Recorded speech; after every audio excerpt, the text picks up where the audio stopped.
I still remember the exact moment I realized my parents never intended to keep their promise to me. I was 22 years old, sitting at our kitchen table with law school acceptance letters spread in front of me like proof that every sleepless night had finally meant something. I had worked for years to earn scholarships, maintain perfect grades, and build a future none of us thought possible when I was younger. My father looked nervous that evening. My mother couldn't even meet my eyes.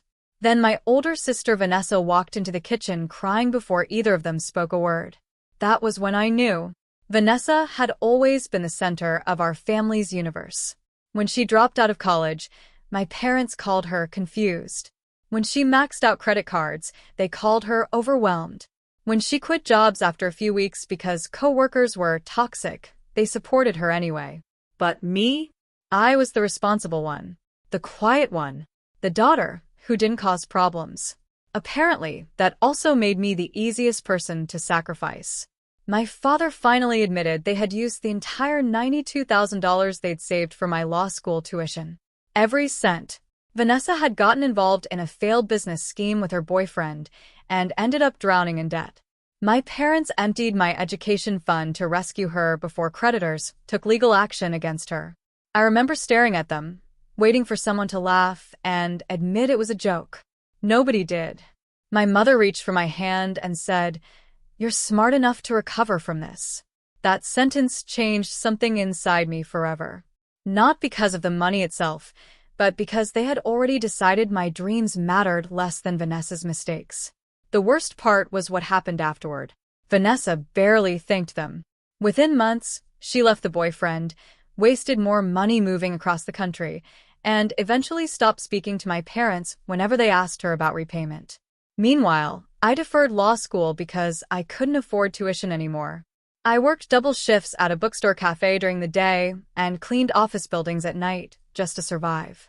I watched former classmates move forward with their careers while I struggled to pay rent in a tiny apartment with leaking ceilings.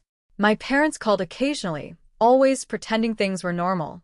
Every conversation ended with them reminding me that family helps family. I stopped answering after the second year. Silence became my protection. What they never expected was that losing everything forced me to become stronger than I had ever planned to be.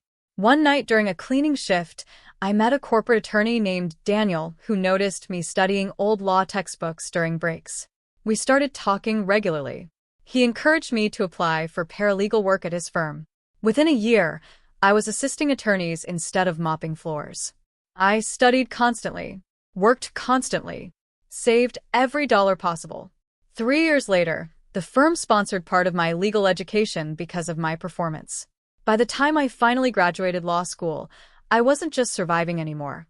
I was building something they could never take from me. 8 years passed before I saw my parents again. I was leaving my office one rainy evening when I noticed them sitting quietly in the lobby waiting area. They looked older, smaller somehow.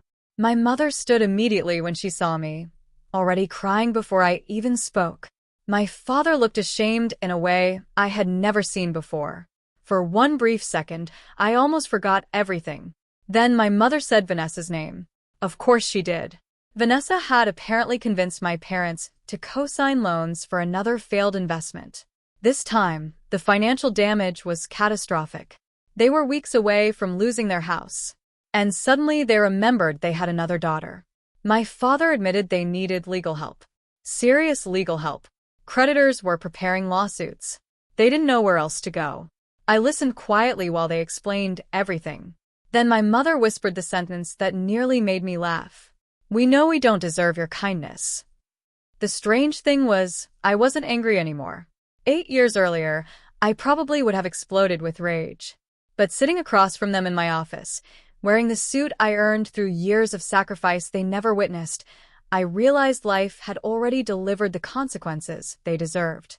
Vanessa wasn't there for them. The daughter they protected at my expense had disappeared completely. I could have refused to help them. Part of me wanted to. But revenge stopped feeling important the moment I realized I had already won. So, I offered them a legal agreement. I would help negotiate their debts and protect their home under one condition. They would stop financially supporting Vanessa permanently. No more loans. No more rescues. No more sacrificing themselves for someone who only returned when she needed money. My father signed immediately. My mother cried harder than before because deep down, she knew this was the first healthy decision they had made in years. Over the next several months, I helped restructure their debts legally and prevented them from losing everything. It wasn't easy, but it worked. For the first time in my life, my parents started treating me with genuine respect instead of quiet expectation. Not because I saved them, because I finally stopped allowing them to define my worth. And the truth is, sometimes the greatest revenge isn't making people suffer. It's becoming so strong without them that they're forced to face the value they threw away all on their own.